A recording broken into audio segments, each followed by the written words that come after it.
एक गांव था जिसका नाम रतनगढ़ था। रतनगढ़ बहुत ही सुंदर गांव था। वहां के लोग भक्ति में लीन रहते थे। एक कुटिया में शालिनी अपनी सास निर्मला के साथ रहा करती थी। शालिनी ने एक बेटे को जन्म दिया था। दोनों सास बहू मिलकर शालिनी के बेटे को पाल रही थी। शालिनी ने अपने बेटे का नाम विनय रखा था। समय गुजरता चला गया और विनय 5 वर्ष का हो गया था। वहीं पास में एक साधु बाबा की कुटिया थी। शालिनी और निर्मला का साधु बाबा की कुटिया के आसपास आना जाना लगा रहता था। ऐसे ही एक दिन शालिनी विनय को लेकर साधु बाबा के पास जाती है और बोलती है, प्रणाम साधु बाबा, कैसे हैं आप? साधु ने कहा, तथास्तु पुत्री, मैं बिल्कुल ठीक हूं, तुम बताओ। आपकी कृपा से मैं और मेरे बच्चे दोनों ठीक हैं। साधु बाबा ने कहा, यह तो बहुत अच्छी बात है। शालिनी ने कहा, बस साधु बाबा एक ही कमी है। वो क्या पुत्री? साधु बाबा, मैं चाहती हूं कि आप मेरे पुत्र को शिक्षा दें ताकि वो भी आपकी तरह एक सिद्ध ज्ञानी और लोगों का भला करने वाला इंसान बन पाए। मैं चाहती हूं कि मेरे बच्चे के आने वाले जीवन का मार्गदर्शन आपकी शिक्षा के द्वारा हो। ठीक है पुत्री, तुम कल से अपने पुत्र को मेरे पास भेज देना, मैं उसे अवश्य शिक्षा दूंगा। साधु बाबा की बात सुनकर शालिनी उन्हें प्रणाम करके विनय को लेकर वहां से चली जाती है। घर जाते ही शालिनी ये सारी बात अपनी सासू मां को बताती है, जिस पर निर्मला बोलती है, अरे वाह बहू, ये तो तूने बहुत अच्छी बात कर दी। अरे वर्षों पहले जिसने हमारा भला किया था, उसके मार्गदर्शन पर हमारा विनय चलेगा तो उसका जीवन भी तो रोशन ही हो जाएगा। अगले ही दिन से शालिनी विनय को तैयार करके साधु बाबा के पास शिक्षा ग्रहण करने के लिए भेज देती है। विनय रोज सुबह नहा धोकर साधु बाबा की कुटिया के पास जाता और शाम ढलने पर घर को लौट जाता। साधु बाबा विनय को वेद पुराण का ज्ञान, अच्छे बुरे की परख आदि जैसी जीवन शैली की सर्व शिक्षा देते हैं। वक्त गुजरता जाता है। अब विनय पूरे 20 वर्ष का हो गया था। एक दिन शालिनी विनय से कहती है, बेटा, तेरी शिक्षा पूरी हो गई है और अब तेरे ध्यान लगाने की आयु शुरू हो गई है। साधु बाबा के बताए अनुसार अब तुझे साधना करनी चाहिए बेटा। विनय बोला, जी मां, जैसा आप कहेंगी मैं वैसा ही करूंगा। विनय की बात सुनकर शालिनी वहां से चली जाती है। तभी विनय खुद से कहता है, मां भी पता नहीं क्या ही है।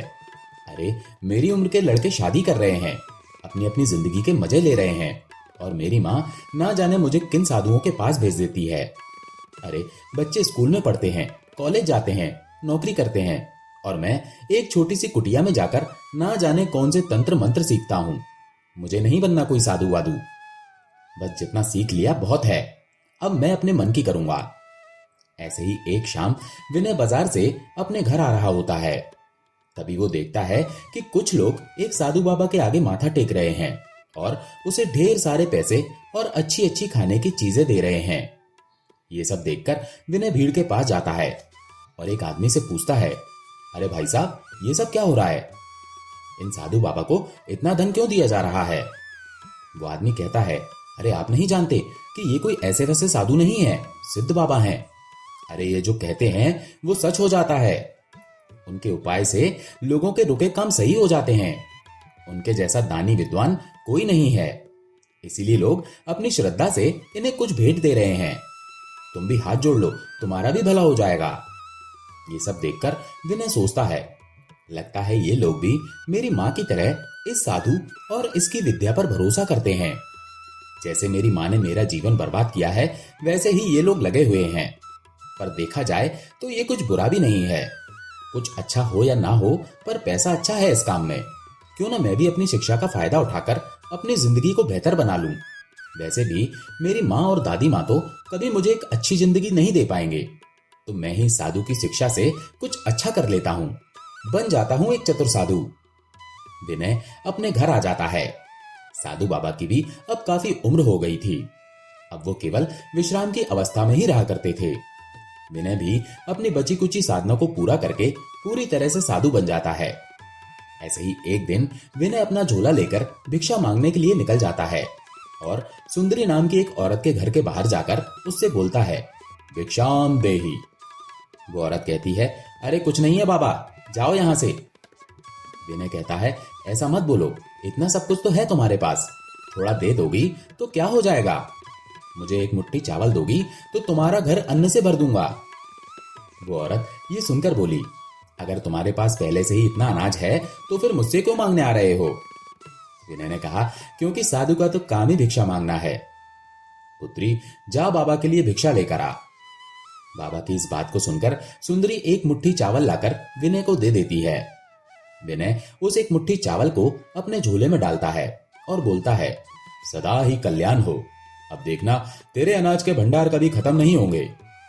आज शाम तक तेरे घर में अनाज ही अनाज होगा।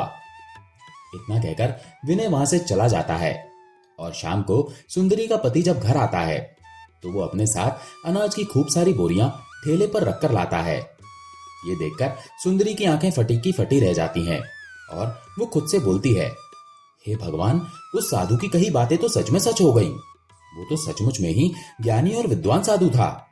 काश कि मैं उसे एक मुट्ठी की जगह 10-12 मुट्ठी चावल दे देती तो मेरे घर में अनाज इतना ज्यादा हो जाता कि मैं सारे गांव में अनाज बांट देती तो भी कम ना होता।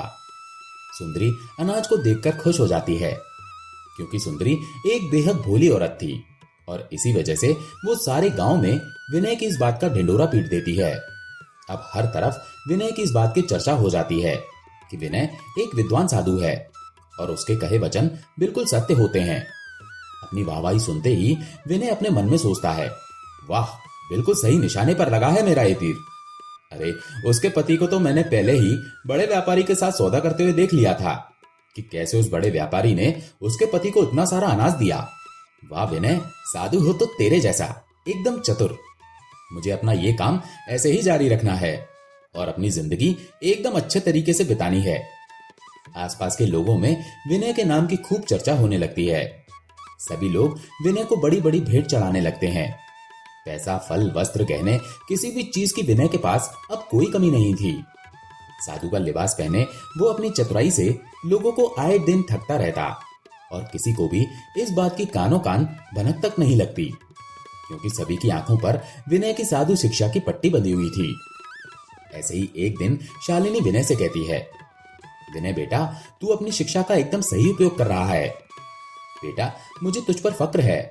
मैंने तुझे साधु बाबा से शिक्षा दिलवाई है और तू लोगों के इतना काम आ रहा है। तू हमेशा लोगों का यूं ही भला करते रहना बेटा, क्योंकि भलाई से बड़ा कोई पुण्य नहीं है। हाँ मां, चिंता मत करो, मैं बहुत अच्छे से जानता हूं कि लोगों की भलाई कैसे करनी है। ऐसे ही वक्त गुजरता चला गया और विनय अपनी साधु शिक्षा से सभी को पागल बनाता रहा। ऐसे ही एक दिन गांव में सोना नाम की एक लड़की अपनी मां के साथ रहने के लिए आती है। सोना की मां कमला एक विधवा औरत थी। सोना और कमला मिलकर खेतों में मेहनत मजदूरी किया करते थे और अपना घर चलाया करते थे। ऐसे ही एक दिन कमला और सोना दोनों ही विनय के वचन सुनने के लिए उसके पास जाती हैं, जहां पर विनय बोलता है, सदैव ही सबका भला करना हमारा परम धर्म होता है। एक साधु का जीवन हमेशा सबकी भलाई के लिए ही बीतता है। मैं जानता हूं कि आज के समय में अपनी मोह माया को त्याग कर एक साधु का जीवन अपनाना कोई आसान कार्य नहीं है, लेकिन जो मानव इस कार्य को करता है वो सुख की सीढ़ियों का हकदार होता है। केवल साधु बनकर ही हमेशा भला नहीं किया जा सकता। मन साफ हो तो सब कुछ भला है। विनय की बात सुनकर सारे लोग जोर जोर से जयकारा लगाते हैं। तभी कमला सोना को लेकर आगे आती है और बोलती है, जय हो, साधु बाबा की जय हो। साधु बाबा, मुझ पर और मेरी बेटी पर कृपा कीजिए। मैं विधवा हूँ और मेरे सर पर एक कुंवारी बेटी का बोझ है। ऐसी कृपा करो बाबा कि मेरी हालत सुधर जाए और मेरी बेटी सोना की एक अच्छे से घर में शादी हो जाए। उसे देखकर विनय मन में सोचता है, अद्भुत, बहुत ही अद्भुत, बहुत ही सुंदर है तुम्हारी सोना, एकदम सोने जैसी है। विनय जैसे ही कमला के कहने पर सोना की तरफ नजर डालता है तो वो सोना को देखता का देखता रह जाता है। वो बोलता है, अब तुम साधु बाबा की शरण में आ गई हो। अब तुम्हारी जिंदगी में सब कुछ भला ही भला होगा। किसी भी बात की कोई चिंता करने की जरूरत नहीं है। कमला कहती है, जय हो बाबा, आपकी जय हो। बस मेरा और मेरी बेटी का जीवन संवार दो बाबा। कुछ ही देर में विनय का प्रवचन समाप्त हो जाता है। सारी संगत अपने अपने घर चली जाती है, पर उसकी नजरों में सोना का चेहरा बार बार घूमने लगता है और वो खुद से बोलता है, इस सोना को तो मैं अपना बनाऊंगा। अरे इतनी सुंदर लड़की है वो। यही है वो जिसे मैं आज तक ढूंढ रहा था। अब साधु बनने का और इस साधु शिक्षा का सबसे बड़ा मूल्य लेने का वक्त आ गया है। चल विनय, शुरू हो जा। ऐसे ही वक्त गुजरता चला जाता है। कमला और सोना दोनों ही पूरे मन से विनय की सेवा भक्ति करने लगते हैं। और ऐसे ही एक दिन विनय कमला से कहता है, कमला बहन, अब से सोना को दिन रात मेरे आश्रम की सेवा के लिए भेज दिया करो। उसका बहुत ही ज्यादा भला होगा। उसके बंदे काम खुल जाएंगे। हाँ बाबा, क्यों नहीं, आपने तो मेरे मुंह की बात छीन ली। मैं तो खुद यही चाहती थी कि मेरी बेटी के भाग्य खुल जाएं। ऐसे ही वक्त गुजरता चला जाता है। अपनी माँ का साथ छोड़कर सोना आश्रम में विनय की सेवा करने लगती है, क्योंकि सोना भी चंचल और चतुर स्वभाव की थी। वो कुछ ही दिनों में विनय की नीयत को पहचान लेती है। अब उन दोनों का धीरे धीरे लोगों से बचते बचाते नैन मटक्का शुरू हो जाता है। एक दिन विनय सोना से बोलता है, सोना, अब तुम मेरे भाग्य का असली सोना हो। सच में साधु विद्या के बाद मुझे जो कुछ मिला वो बहुत कम था, लेकिन जब से तुम मिल गई हो ना, तो लगता ही नहीं कि जीवन में कोई कमी रह गई है। अब तुम मेरी साध्वी बनकर लोगों के सामने मेरा साथ देना, और मैं सदा जिंदगी में तुम्हारा साथ दूंगा। मेरे साथ साथ तुम्हारा भी भला होगा। हाँ विनय, जैसा तुम कहो, मैं हर कदम पर तुम्हारे साथ हूं। सोना और विनय एक दूसरे को चोरी छुपे यूं ही मिलते रहते। दिन में विनय दुनिया के सामने ज्ञानी साधु बाबा बनकर उन्हें पागल बनाया करता, तो वहीं शाम को सभी की आंखों में धूल झोंककर सोना के साथ अपनी निजी जिंदगी के मजे लिया करता था। ऐसे ही एक दिन सोना फलों का टोकरा लिए विनय के पास जाती है।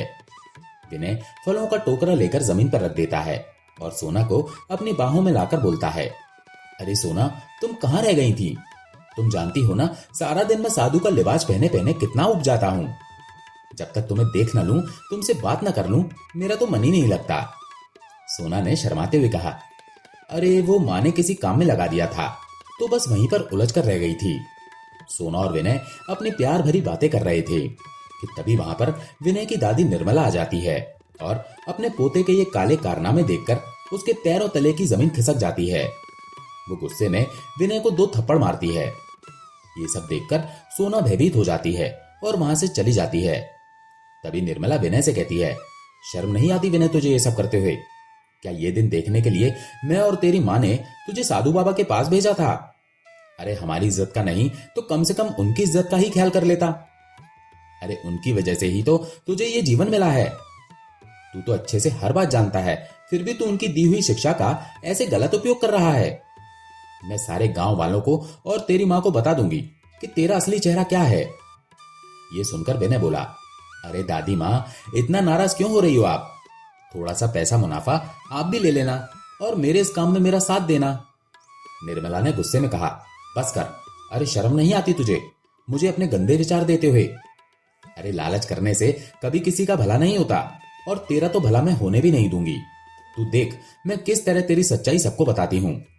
अब इतना कहकर निर्मला जैसे ही वहां से चलने लगती है, तभी विनय पीछे से अपनी दादी का मुंह दबोच लेता है और उन्हें घसीटकर जंगल के एक कोने में ले जाता है, जहां वो अपनी दादी के सिर पर एक भारी चीज से वार करता है और निर्मला वहीं पर बेहोश हो जाती है। इसके बाद विनय सोना की मदद से गांव में निर्मला के घायल होने की खबर पहुंचाता है। शालिनी जल्दी से गांव वालों के साथ निर्मला को देखने के लिए जंगल पहुंचती है। गांव वालों की मदद से निर्मला को अस्पताल ले जाया जाता है, जहां पर पता चलता है कि गहरी चोट आने के कारण निर्मला कोमा में चली गई है। अपनी सास की ऐसी हालत देखकर शालिनी रोते हुए कहती है, हे भगवान, आखिर मेरी माँ जी ने किसी का क्या बिगाड़ा था? मेरा पुत्र सबकी भलाई करने में लगा हुआ है, एक साधु बनकर अपना जीवन व्यतीत कर रहा है। उसे किसी भी चीज का मोह नहीं है। ना जाने किसने अपनी आपसी रंजिश में आकर मेरी माँ जी का ये हाल कर दिया। भगवान, जल्दी से मेरी माँ जी को ठीक कर दीजिए। इतना कहकर शालिनी रोने लगती है। तभी वहां पर विनय आ जाता है और अपनी माँ को संभालते हुए बोलता है, माँ, ये सब कैसे हो गया? मैं तो साधना में लीन था। जब साधना से उठा तो पता लगा कि दादी के साथ ये सब हो गया है। आप चिंता मत करो माँ, सब ठीक हो जाएगा। भगवान है ना? हाँ बेटा, भगवान पर ही तो भरोसा है। पर देखना, डॉक्टर बोल रहे हैं कि तेरी दादी कोमा में चली गई है। अब ना जाने उन्हें कितना वक्त लगेगा कोमा से बाहर आने में। ये सुनकर विनय मन में सोचता है, ये तो और भी अच्छा हो गया। मेरी दादी मेरा भांडा फोड़ने चली थी और अब इसके खुद ही ऊपर जाने के दिन आ गए। लगता है भगवान तुम भी मेरी चतुराई से खुश हो गए हो, इसलिए हर कदम पर मेरा साथ दे रहे हो। ऐसे ही वक्त गुजरता चला जाता है और किसी को भी अभी तक विनय की चतुराई के बारे में भनक तक नहीं पड़ती। ऐसे ही एक दिन कुछ लोग गहने और खूब सारा पैसा लेकर विनय को चढ़ावा चढ़ाने के लिए आते हैं, पर उस वक्त वो अपने आश्रम में मौजूद नहीं था और उन्हें वहां पर विनय की जगह सोना मिलती है। वो लोग सारा सामान सोना को देकर वहां से चले जाते हैं। सोना जल्दी से आश्रम का मुख्य द्वार बंद करती है और सारे सामान को देखकर हंसते हुए बोलती है, अरे विनय को क्या लगता है कि वो अपनी चतुराई से लोगों को ठग रहा है? अरे वो तो साधु बाबा बनकर लोगों को ठग रहा है, लेकिन मैं तो उसके दिल के साथ खेलकर उसे ठग रही हूं। अरे उसे क्या पता कि सोना को सोना और पैसा कितना प्यारा है। सोना एक दिन उसका ये सारा सोना लेकर भाग जाएगी। अरे एक साधु के साथ उसकी दासी बनकर रहना कितना अजीब सा काम है। मैं तो अपनी जिंदगी एकदम ऐशो आराम से बिताऊंगी। वैसे भी एक चतुर आदमी को एक चतुर स्त्री ही ठग सकती है। इतना कहकर सोना भेंट में आए सारे गहने और पैसे लेकर अपने घर चली जाती है और उन्हें एक सुरक्षित जगह पर रख देती है। एक दिन विनय जब अपने आश्रम में आता है तो देखता है कि सोना किसी गैर मर्द के साथ बैठकर इश्क फरमा रही है। ये देखकर विनय की आंखों में गुस्सा उतर आता है और वो उस आदमी को पकड़कर मारने लगता है और मारते मारते आश्रम के बाहर ले जाता है। साधु बाबा को एक आम इंसान को इस तरह मारता हुआ देखकर एक आदमी बोलता है, अरे साधु बाबा क्या हो गया? आप इस आदमी को ऐसे क्यों मार रहे हो? विनय गुस्से से कहता है, क्योंकि इसके काम ही मार खाने वाले हैं। इसने हमारी सोना को हाथ लगाया है। वो आदमी चौंककर कहता है, आपकी सोना? विनय खुद को संभालते हुए कहता है, मेरे कहने का मतलब यह है कि इसने हमारी दासी को गलत तरीके से स्पर्श करने की कोशिश की है, इसीलिए हम इसे इसके लिए दंड दे रहे हैं। अगर ऐसी बात है तो हम आपकी मदद करते हैं ना। आप अपने हाथ गंदे क्यों कर रहे हैं? लाइए इसे हमारे हवाले कर दीजिए। इतना सुनने के बाद विनय उस आदमी को गांव वालों की भीड़ के हवाले कर देता है। गांव वाले उस आदमी की बहुत पिटाई करते हैं और उसे गांव से बाहर निकाल फेंकते हैं। जिसके बाद विनय सोना को आश्रम के अंदर बुलाता है और उससे बोलता है, तुम्हारी हिम्मत कैसे हुई मुझे धोखा देने की? तुम जानती हो ना कि मैं तुमसे कितना प्यार करता हूं और तुम मेरे पीठ पीछे ये सब कुछ कर रही थी। मैं तुम्हारा असली चेहरा सबके सामने लाकर रख दूंगा कि तुम कितनी गिरी हुई और बिकाऊ औरत हो। ये सुनकर सोना बोली, अच्छा और तुम कितने अच्छे आदमी हो ये भी बताना जरा। साधु का लिबास पहनकर तुम लोगों को झूठी झूठी बातें बताकर, जो कि तुम्हें पहले से ही पता होती हैं, उनके निस्वार्थ भावों के साथ खेलते हो और उन्हें अपनी साधु शिक्षा का नाम देते हो। क्या मैं लोगों के सामने तुम्हारा असली चेहरा लेकर आऊं? बोलो, कर दूं तुम्हारी चतुराई को तार तार? बोलो। सोना की बात सुनकर विनय चुप हो जाता है और सोना को कुछ भी नहीं बोल पाता। तभी सोना कहती है, देख चतुर साधु, आज तक चल गई तेरी चतुराई, लेकिन अब चलेगा मेरा हुक्म। अब जो जो मैं बोलती हूं ना वो तुझे मानना पड़ेगा। आज तक तूने लोगों को अपने इशारों पर नचाया है, पर अब ये सोना तुझे अपने इशारों पर नचाएगी। आ गई बात तेरे समझ में? आज के बाद जितनी भेंट चढ़ावा और गहने जो सब कुछ आएगा वो सब कुछ अब मेरा है, समझे तुम? विनय सोना की बातों का कोई जवाब नहीं देता और सोना गुस्से में पैर पटकते हुए वहां से चली जाती है। तभी विनय अपने मन में सोचता है, नहीं नहीं, मेरे इतने सालों की बनी इज्जत को ये लड़की ऐसे तो बेकार नहीं कर सकती। इसका कोई ना कोई तो इंतजाम करना ही होगा। ये मुझे जानती नहीं है। सोना और विनय एक दूसरे के खिलाफ अपने अपने मन में साजिश बनाने लगते हैं। विनय का लगातार लोगों को साधु बनकर ठगना जारी रहता है और लोगों का उस पर अंधा विश्वास करना भी बरकरार रहता है। ऐसे ही विनय सोना को उसकी सही जगह दिखाने की तरकीब सोच लेता है। एक दिन विनय एक बहुत बड़ी सभा बुलाता है जहां पर वो अपने विचार सभी को सुना रहा होता है। तभी वहां पर उसका एक बहुत ही सुंदर दास आता है और उसके आगे ढेर सारे गहनों की भेंट रखते हुए बोलता है, जय हो साधु बाबा की। आपकी शरण में जब से हम आए हैं तब से इतना सुख मिला है कि हम क्या बताएं, और आज हम आपके लिए एक छोटी सी भेंट लेकर आए हैं। हमारी भेंट स्वीकार कीजिए बाबा। विनय बोला, नहीं नहीं पुत्र, ये भेंट नहीं चाहिए। जो सब कुछ है तुम्हारा है, मेरे पास तो भगवान का दिया हुआ सब कुछ है, मुझे कुछ नहीं चाहिए। बगल में खड़ी सोना इतने सारे गहने और पैसे देखकर विचलित हो जाती है और वो घूरती आंखों से साधु की तरफ देखती है और धीमे से विनय के कान में बोलती है, ये क्या कर रहे हो तुम? सब कुछ रख लो। जानते हो ना ये सारी भेंट तुम्हारे लिए नहीं है, मेरे लिए है। ज्यादा चालाकी करने की कोशिश की ना तो अभी सभी के सामने तुम्हारा कच्चा चिट्ठा खुलकर रख दूंगी। सोना के कहने पर विनय उस दास को अपने आश्रम के अंदर जाने के लिए कहता है और उसके द्वारा लाई हुई भेंट को वहीं रखने के लिए कहता है। सोना दबे पांव उस दास के पीछे पीछे चल देती है। आश्रम के भीतर पहुंचकर सोना उस दास से कहती है, कौन हो तुम? पहले तो तुम्हें कभी देखा नहीं। इतना तेज रूप है तुम्हारा और तुम इतने धनवान हो। वो दास बोला, मैं यहाँ के गांव के सरपंच का बेटा हूं।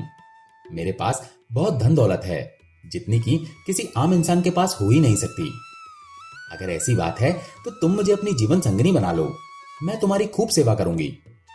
इतना कहकर सोना बड़े प्यार से उस दास के गले लगने लगती है और तभी एकदम से आश्रम का द्वार खुलता है और सभी लोग सोना को उस लड़के के साथ इस तरह देखकर बुरी बुरी बातें करने लगते हैं। सोना को कुछ समझ नहीं आता कि वो क्या करे। लोग सोना को चरित्रहीन बोलने लगते हैं। तभी विनय बोलता है, अरे शांत हो जाइए आप सभी लोग, ऐसा मत कीजिए। स्त्री है, हर किसी के अपने भाव होते हैं।